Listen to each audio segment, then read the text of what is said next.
handicapper Steve here, handicapping the racing from Parx Racing here on Tuesday. It is the 22nd of August 2023. Gonna look at the stakes races on the program from Parx, but before I get on to that, remember to please follow me on Twitter at Horse Racing Kid 5 for more selections for race courses around the world, and I mean it, around the world. Join me this week for my tomorrow good race card from Saratoga, the John's Call and the Jonathan Shepherd. Join me for that tomorrow. Also in the UK, you have the York Ebor meeting that goes from Wednesday through Saturday. Tomorrow's the Gemini International Premier Group 1 race there from York, so check out that preview. It should be up probably tomorrow afternoon. And also this weekend, you have the Travers, of course. You have the Charleston Classic on Friday night. You also have the St. Louis Derby, which has always been a good race the last few seasons. And, it's just going to be an exciting weekend of racing. But hopefully the weather stays clear. I know here in the city it's going to be a little wet weather towards the weekend, but hopefully upstate and at Saratoga could be fine. But today's card from Parx is a very good one. They haven't raced in about 4 weeks, so a lot of full field. So if you like the full field, it's your card. It's Pennsylvania Derby preview day, so we're going to look at the preview races for those stakes action in about a month's time. So races 9, 10, 11, let's get to it right now. The ninth race from Parx, it is the Parx Dash, going for a $100,000 purse race for 3-year-olds and upwards. We have a field of 12 horses entered. Keep in mind the 2 and 12 are both MTOs, so 10 will head to the turf course. The distance of ground of 1,000 meters or 5 furlongs on the Parx turf course. 1,000 meters, 5 furlongs turf course, and I show the diagram. It just gives me a second to look down my notes, so bear with me. Sorry, I'm stupid. I can't do two things at the same time. My top selection, I'm going to go with the number 9 horse here, Alagon. I'm going to go 9, 5, 11, 3 in the superfecta. 9, 5, 11, 3 super. Top selection 9 horse Alagon. This 4-year-old gelding by California Chrome. Edward Aller trains this one. It gets Ardono up in the saddle. The horse's most recent outing came 22nd of July, Monmouth, about 5.5 in the Wolf Hill Stakes, and the horse won by a half a length that day. They were flying early on, but he stalked that day. He got a little bit wide, but when he got to the front end, he gritted it out to the wire. Second time stakes quality horses, he really ran terrifically. Coming here from wide posture, I'll probably leave.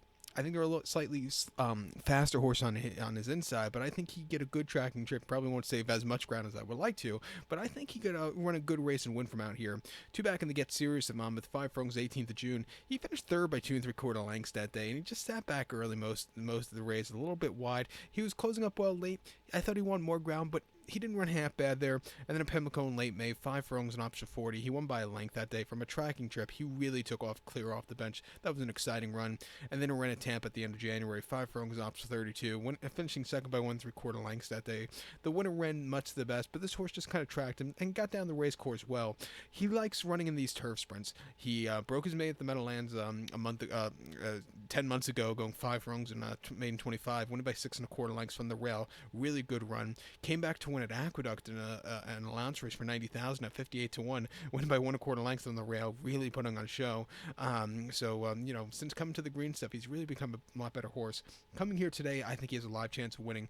The 5 horse, Yes I'm Free, for Jaramillo, I think he has a lot of speed, and it wouldn't surprise me if this horse gets a good easy lead and goes away with it. Most recent, the Van Cleef at Colonial over the 5.5. He finished 4th by 2 1/4 lengths, and he kind of got caught late. They're flying early on. He ran his heart out that day, and then he had a decent place in the Mighty Bow on the dirt at Ellis. His races over the winter at Goldstream could definitely win here. Coming to Parx for the first time, I would use him on the ticket. But to recap my selection for the 9th from Parx, it's the Parx Dash. Gonna take the 9 horse Alagon. Give kudos to the 5 horse Yes I'm Free. 9, 5, 11, 3 super. Let's go 9, 5. Let's play pick 3 that picks up races 9 through 11. The 10th race from Parx now, it's the Cathryn Sophia Stakes. It's going for a $200,000 purse race for 3-year-old fillies. We have a field of 8 horses going to the main track. The distance of ground of 1 mile and 70 yards here in this Quintillion prep race. 1 mile 70 yards here in the Cathryn Sophia. My top selection, I'm going to go with the number 7 horse Stellar Lady. I'm going to go 7-6-8-5 in the superfecta. 7-6-8-5 super, top selection, and I'm going to single her in the pick 3 here that we're going to play, the 7 horse Stellar Lady. 3-year-old filly by Shackelford, Grand Motion trains, gets her raised up in the saddle. The horse's most recent outing came 8th of July Prairie, mile 16th in the grade 3 Iowa Oaks. He finished 3rd by 5 lengths that day and just kind of stalked, never could get the good turn of foot. Very warm night. I've noticed horses that ship the prairie either handle the course or they don't. This horse just didn't really get going. Wasn't the day to win. Come back to the East Coast where the horse is based, a lot close to where the horse is based. I think this horse could get a better trip and win. Also could be forwardly paced in this race, which isn't half bad. Two back in the Lounge race, 36,000 at Indiana, mile 76 of June. He won by 1/4 lengths that day and stalked all the way around the race course. When he had the seam open, he quickened up nicely and at 10 cents a dollar. He put on a show, very good run there. And then prior to that, an optional 100 at Church over the mile 16th in early May. He finished 7 by 5 1/4 lengths that day and just never was really comfortable, never got out of the gate clearly. It's Derby weekend. He wasn't handling the crowds there. And then at the Fairgrounds, mile 16th in late March, an optional 80. He finished second by 3 lengths that day. The winner was next out winner. This horse didn't get out of the gate so clearly. It was a little bit wide and was just a little bit rambunctious. Has only won twice. That came 2 back in Indiana and once in debut on the turf at Kentucky Downs last September, where the horse went by nose from a stupidly wide post drop.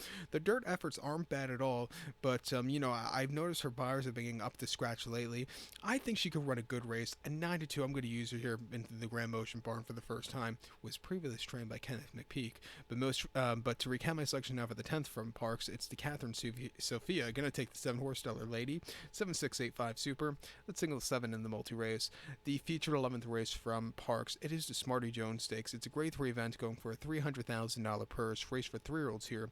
We have a field of 9 horses going to the distance of ground of 1,700 meters, with a distance of ground of 1.116 on the Parx main track. 1,700 meters, 1.16 here in the Smarty Jones, named after the 2004 Preakness and Derby Rebel. What else did he win? The Arkansas Derby. I think he won the Southwest. He won the Count Fleet in 2004. I can't believe it's been 20 years now, nearly 20 years since he won the Derby. It just feels like yesterday. He's one of the first horses I always remember as a kid.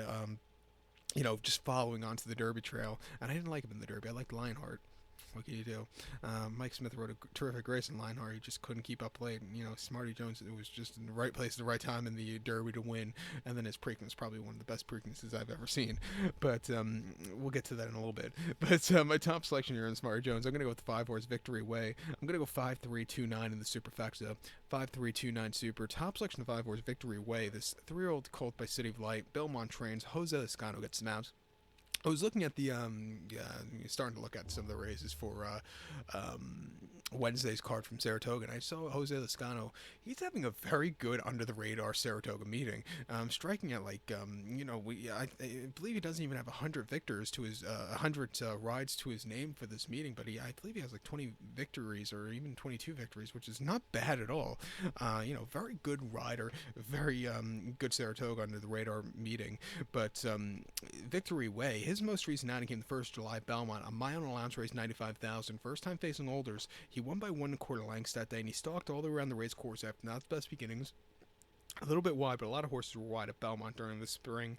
I don't know if there was a dead rail, but when he got to the front end at the top lane, he kept going and quicking up nicely. That was a very good run.